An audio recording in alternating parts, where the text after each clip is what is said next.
10th class की geography का जो मैन्युफैक्चरिंग इंडस्ट्रीज़ वाला चैप्टर है उसके अंदर हमने लास्ट वीडियो में जाना कि जो एग्रो वेस्ट इंडस्ट्री हैं वो कौन कौन सी हैं।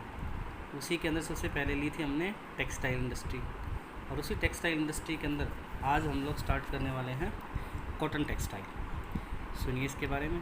Cotton textile in ancient India, cotton textiles were produced with hand spinning and handloom weaving techniques. Ancient India के अंदर जो कॉटन का जो कपड़ा था उसका उत्पादन हो रहा था किससे? हैंड स्पिनिंग और हैंडलूम वीविंग टेक्निक्स की मदद से।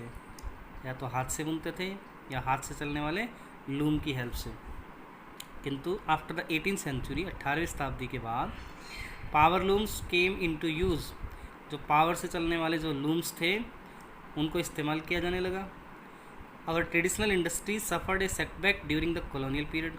किंतु हमारे इस परंपरागत उद्योग को नुकसान झेलना पड़ा। कब? ड्यूरिंग द कॉलोनियल पीरियड, जब औपनिवेशिक राज था यहाँ पर उस समय। Because they could not compete, क्योंकि इंडिया की जो इंडस्ट्रीज़ थी वो कम्पीट नहीं कर पाई, प्रतिस्पर्धा नहीं कर पाई with the mill made cloths from England. Mill के अंदर जो बना हुआ कपड़ा था जो कहाँ से आ रहा था? इंग्लैंड से। उसके साथ कुछ टिप्स दे रखे हैं इंपॉर्टेंट, उनके बारे में और सुन लीजिए। The first successful textile mill was establish in Mumbai in 1854। याद रख लीजिए इस डेट को कि जो सबसे पहली सक्सेसफुल टेक्सटाइल मिल थी कब एस्टेब्लिश हुई? 1854 को। कहाँ पर? मुंबई के अंदर। The 2 world wars were fought in Europe. 2 विश्व युद्ध लड़े गए यूरोप के अंदर। India was a British colony. India क्या था? ब्रिटेन की एक कॉलोनी था। There was a demand for cloth in UK. अब मांग बढ़ी किसकी? कपड़े की। कहाँ? यूके के अंदर। Hence they gave a boost. इस वजह से इसने एक बूस्ट दिया, एक वृद्धि दी किसको? To the development of the cotton textile industry, यानी कि जो कपड़ा उद्योग तो उसको। इस युद्ध की वजह से एक डिमांड बढ़ी किसकी? कॉटन टेक्सटाइल इंडस्ट्रीज़ की। आइए फिर देखते हैं क्या हुआ। एज ऑन 30 नवंबर 2011, 30 नवंबर 2011 के according there were 1946 cotton and human made fibre textile mill in the country. देश के अंदर 30 नवंबर 2011 के अकॉर्डिंग अगर देखा जाए तो 1946 कॉटन की और ह्यूमन मेड फाइबर टेक्सटाइल मिल लगी हुई थी देश के अंदर। मानव से चलने वाली जो टेक्सटाइल जो मिल थी वो लगी हुई थी देश के अंदर। About 80% of these are in the private sector. अभी 1946 कॉटन और human made fibre textile mill के अंदर लगभग 80% क्या कह रहा है? Are in the private sector. ये जो कंपनियां थी इसका 80% उसका स्वामित्व किन के हाथों में था? जो प्राइवेट फर्म्स थी, प्राइवेट सेक्टर था उसके अंदर। And the rest in the public and cooperative sector. बाकी जो 20% रह गई हैं उसके ऊपर स्वामित्व किसका था? पब्लिक और कोऑपरेटिव सेक्टर का। अपार्ट फ्रॉम दीज, इसके अलावा there are several thousands small factories with 4 to 10 loom. हजारों की संख्या के अंदर छोटी छोटी फैक्ट्रियां हैं जिसमें 4 से लेकर 10 तक लूम्स लगे हुए हैं, करघे लगे हुए हैं। अब ये लूम क्या होता है? जिनसे रेशा तैयार किया जाता है। इन द अर्ली ईयर्स, शुरुआती सालों के अंदर, the cotton textile industry was concentrated in the cotton growing belt. अब ये कह रहा है कि जो शुरुआती साल थे उसके अंदर जो कॉटन टेक्सटाइल इंडस्ट्री थी वो मेनली कहाँ फैली हुई थी, कहाँ कंसनट्रेटेड थी? जो कॉटन ग्रोइंग बेल्ट थी, जहाँ उस रीजन के अंदर जहाँ कॉटन का उत्पादन ज़्यादा होता था, स्पेशली कहाँ? महाराष्ट्र एंड गुजरात के अंदर। तो ये पूछ सकता है अर्लियर ईयर्स के अंदर जो कॉटन ग्रोइंग बेल्ट थी वो कहाँ थी? महाराष्ट्र और गुजरात के अंदर। आगे देखिए फिर क्या होता है। अवेलेबिलिटी ऑफ रॉ कॉटन, जो कच्चा कॉटन था उसकी उपलब्धता, मार्केट की उपलब्धता, ट्रांसपोर्ट की facility including accessible port facilities, आसानी से पोर्ट तक पहुंचने की जो सुविधा थी, लेबर, मॉइस्ट क्लाइमेट, नमी वाला climate, etcetera contributed towards its localisation. इन सब ने क्या किया? इसकी स्थिति में अपना योगदान दिया। इन सारे फैक्टर्स ने इस एरिया के अंदर जो इंडस्ट्री थी उसको विकसित होने में मदद की। अब आगे देखिए क्या होता है। This industry has close links with agriculture and provides a link to farmers. इस उद्योग का एक बड़ा ही समीप का संबंध है किससे? एग्रीकल्चर से। And provides a living to farmers, और आजीविका उपलब्ध करवाती है किनको? किसानों को। कॉटन बॉल प्लकर्स, जो कॉटन की बॉल चुनने वाले हैं। And workers engage in ginning, और जो श्रमिक हैं वो लगे हुए हैं किन में?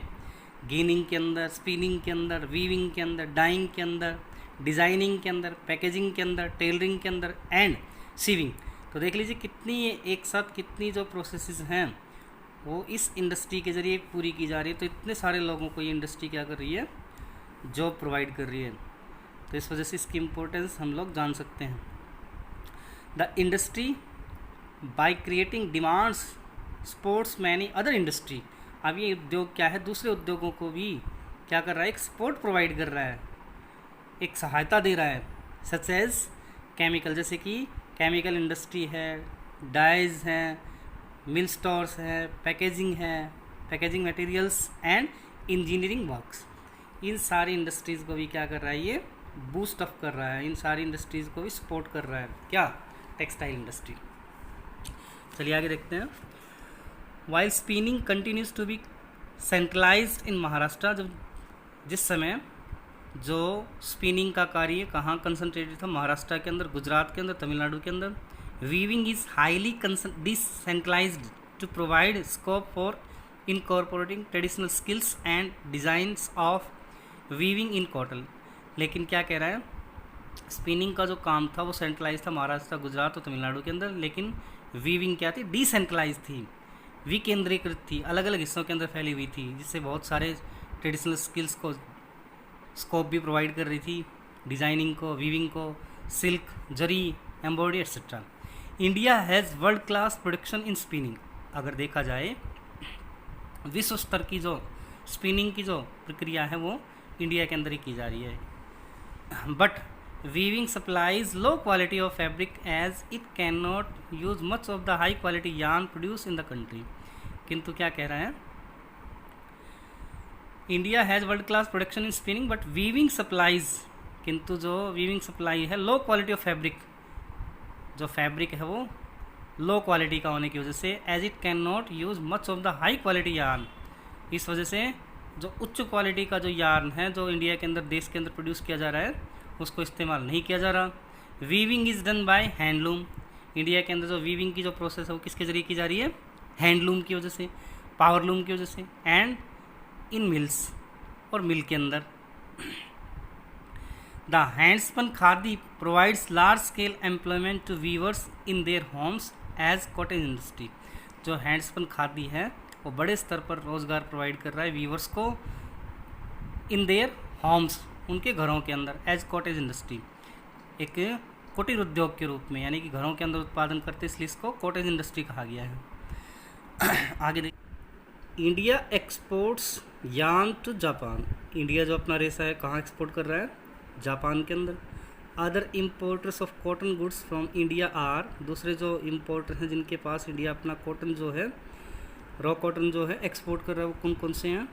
USA, UK, Russia, France, east European countries, Nepal, Singapore, Sri Lanka and African countries. इन सारे कंट्रीज़ के अंदर इंडिया क्या कर रहा है? अपना जो यार्न है वो एक्सपोर्ट कर रहा है, या कॉटन गुड्स जो है वो एक्सपोर्ट कर रहा है। अभी कुछ मैप के अंदर cotton textile industry, woollen textile और सिल्क टेक्सटाइल जो हैं वो दिखाए गए हैं। आप मेन जो हैं कॉटन टेक्सटाइल के वो सेंटर देखिए। पहले सबसे पहले यूपी के अंदर मुरादाबाद, उसके बाद आप गुजरात के अंदर चले जाइए, अहमदाबाद, जामनगर, पोरबंदर, वडोदरा, सूरत। उसके बाद महाराष्ट्र के अंदर देखिए मुंबई, पुणे, उसके बाद कोयम्बटूर के अंदर, मदुरई के अंदर, चेन्नई के अंदर, ये सारे सेंटर तमिलनाडु के। उसके बाद आप लोग महाराष्ट्र के एक दो सेंटर और देख लीजिए, वर्धा, औरंगाबाद, जलगांव। उसके बाद एमपी के अंदर देखिए देवास, इंदौर और उज्जैन। अब उसके बाद आप लोग वेस्ट बंगाल में आ जाइए, हुगली, हावड़ा और उसके साथ साथ मुर्शिदाबाद। यूपी के अंदर एक दो सेंटर और देख लीजिए, आगरा, कानपुर। जब हम लोग मैप वर्क करेंगे उसमें डिटेल से आप लोगों को बता दिया जाएगा। चलिए आगे देखते हैं नेक्स्ट। कॉटन टेक्सटाइल के बाद सेकंड जो पोजीशन आती है वो जूट टेक्सटाइल। आइए इसके बारे में और जान लेते हैं। India is the largest producer of raw jute and jute goods. Jute goods के उत्पादन में या रॉ जूट के उत्पादन के मामले में इंडिया क्या है, लार्जेस्ट प्रोड्यूसर है। And stands at second place as an exporter after Bangladesh. और एक्सपोर्टर के नज़रिए से अगर देखा जाए तो बांग्लादेश के बाद इसकी जो स्थिति है वो दूसरे नंबर पर आती है। There were about 80 jute mills in India in 2010-11। अगर 2010-11 के डेटा देखे जाएँ तो 80 जूट मिल थी इंडिया के अंदर। Most of these are located in West Bengal. और इन 80 जूट मिल में से अधिकांश जो मिल थी वो कहाँ कंसनट्रेटेड हैं, वेस्ट बंगाल के अंदर, mainly along the banks of Hooghly river.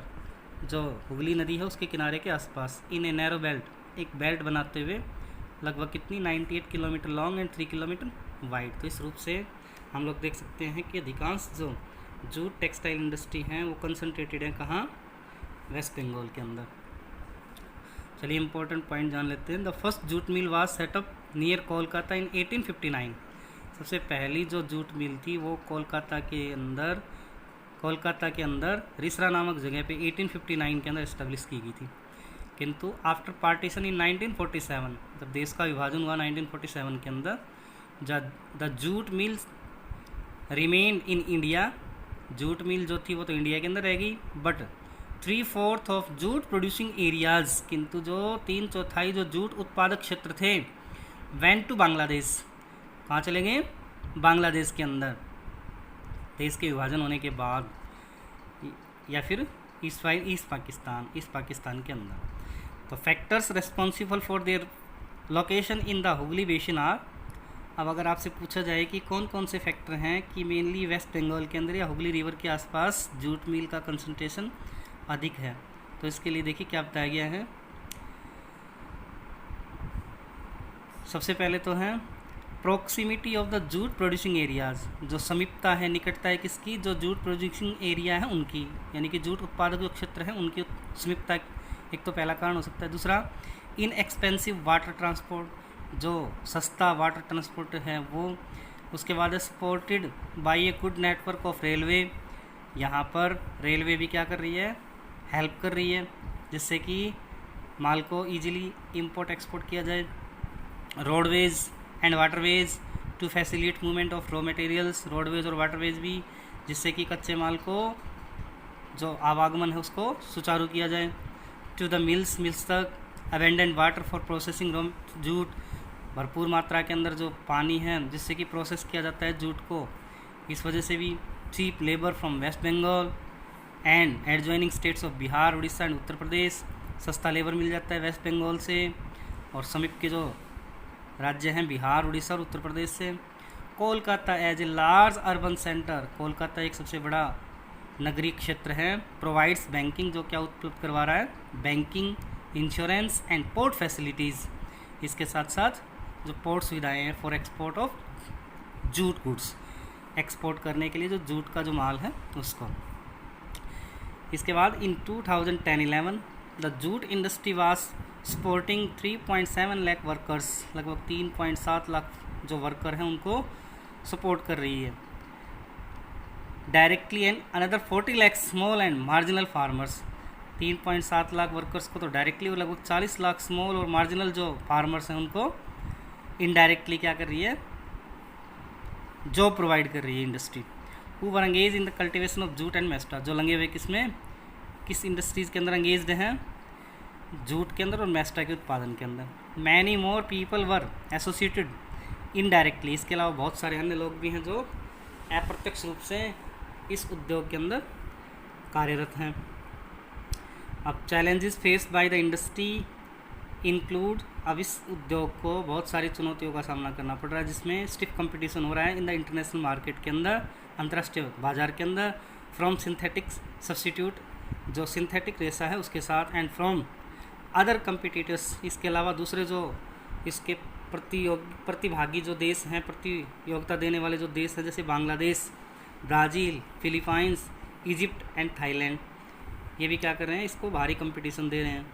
However the internal demand has been on the increase due to the government policy of mandatory use of the jute packaging. हालांकि क्या किया गया है, सरकार ने अनिवार्यता कर दी है कि जिससे कि जूट प्रोडक्ट को यूज़ किया जाए, इस वजह से इंटरनल जो डिमांड उसको बढ़ाने का प्रयास किया गया है भारत सरकार के द्वारा। Use of jute packaging to stimulate demand, इस मांग को बढ़ाने के लिए the products need to be diversified, इस उत्पाद का डाइवर्सिफाइड किया जाए, यानी कि बहुत सारे उत्पाद इससे तैयार किए जाएं। इन 2005, याद रख लीजिए इस ईयर को, 2005 के अंदर national jute policy was formulated, राष्ट्रीय जूट नीति लागू की गई या तैयार की गई, बनाई गई, विद द ऑब्जेक्टिव ऑफ, उद्देश्य क्या था, इंक्रीजिंग प्रोडक्टिविटी, उत्पादकता को बढ़ाया जाए, इम्प्रूविंग क्वालिटी, इसकी जो क्वालिटी है उसको इंक्रीज़ किया जाए, ensuring good prices to the jute farmers, जो जूट के जो उत्पादक किसान हैं उनको उसके उत्पाद की अच्छी कीमतें मिलें, and enhancing the yield per hectare, साथ साथ प्रति हेक्टेयर उत्पादन जो उपज है उसको बढ़ाया जाए। तो ये सारे क्या थे, 2005 की जो नेशनल जूट पॉलिसीज थी उसके क्या थे, ऑब्जेक्टिव्स थे। The main markets are, jute उत्पादन का अगर देखा जाए तो इसके जो मुख्य बाज़ार हैं वो कौन कौन से हैं, USA, Canada, Russia, United Arab Republic, UK and Australia, यानी कि इन कंट्रीज़ के अंदर इसको एक्सपोर्ट किया जा रहा है। The growing global concern for environment friendly biodegradable material, क्या कह रहा है ये, the growing global concern for environment, पर्यावरण के प्रति जो बढ़ती हुई चिंता है, और ये इन्वायरमेंटल फ्रेंडली है, या साथ साथ बायोडिग्रेडेबल भी है, यानी कि जल्दी नष्ट हो जाता है मटेरियल्स हैं, has once again open the opportunity for jute products, इसने क्या किया है, जूट उद्योग को, जूट के जो उत्पाद हैं उनको बढ़ाने की अवसर प्रोवाइड किए हैं, अवसर उपलब्ध करवाए हैं।